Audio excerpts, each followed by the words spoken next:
Baler and I just woke up. I wasn't able to vlog anymore when we got home yesterday. Pero uminom pa kami pag-uwi. So, hindi na naman kami gising ng maaga. So, most likely, hindi na talaga kami makakapag-surf kahit anong gawin namin. So, hindi na kami mag-surf. So, hindi na kami i-judge kasi nandito kami sa Baler. Tapos, hindi man lang kami nag-surf. But, you know, the food is another thing to come over here for. For breakfast, this is Eggs Benedict with hollandaise sauce. It's a sweet ham. You can choose to have it with bacon, but we don't have bacon right now. So, yan.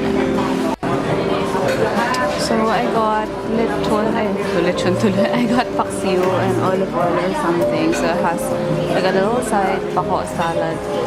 Sobrang daming gulay. Tapos sobrang konti ng bangus. Pero hindi ko alam. And then you have 2 eggs. Tingnan natin kung masarap. Hindi siya boiled.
Again. So, we just finished breakfast. Kanina pa. So, it's already around lunchtime right now. Tapos, we're about to check out.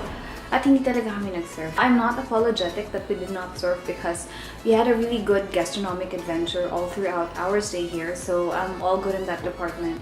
To be fair, yung breakfast namin kanina here at Base Inn, medyo okay naman siya. So, we had boneless bangus na paksiw with olive oil. And then the other one was Eggs Benedict with hollandaise sauce. So, yung issue ko lang doon is, it says that it's supposed to be poached egg. Pero parang fried egg naman yung nasa taas. So, nakita nyo naman kanina. And yung bangus hindi siya boneless. Tayo na sobrang daming tinik.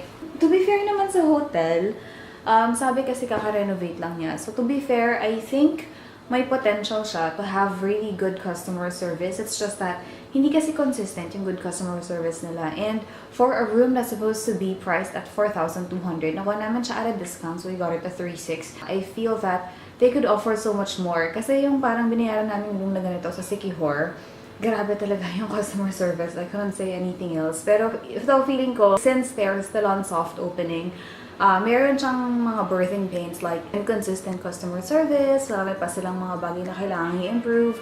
At saka yung pet peeve ko dito sa room namin, wala siyang cabinet. So, ayan. Nakakalat lang yung mga gamit namin dyan kasi this is the only place where we can put our things and yun.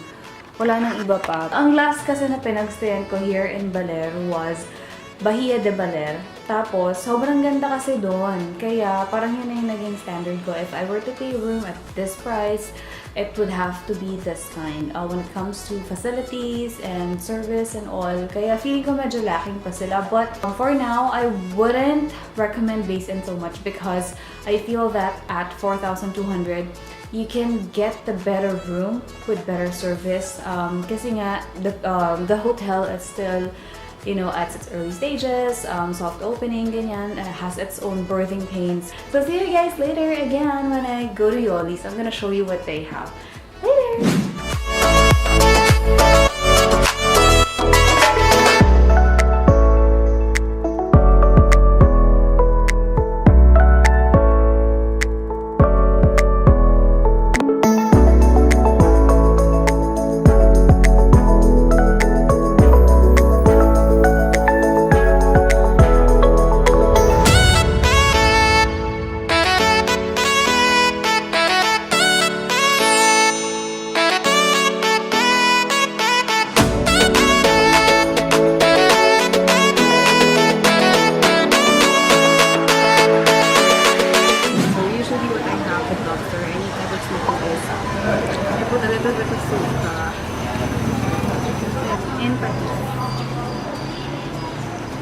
Ito siya.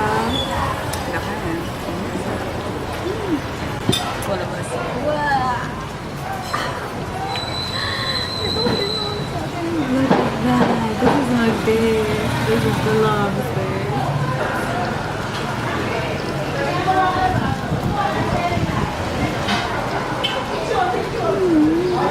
Hindi ko super ka. Parang masarap pa rin.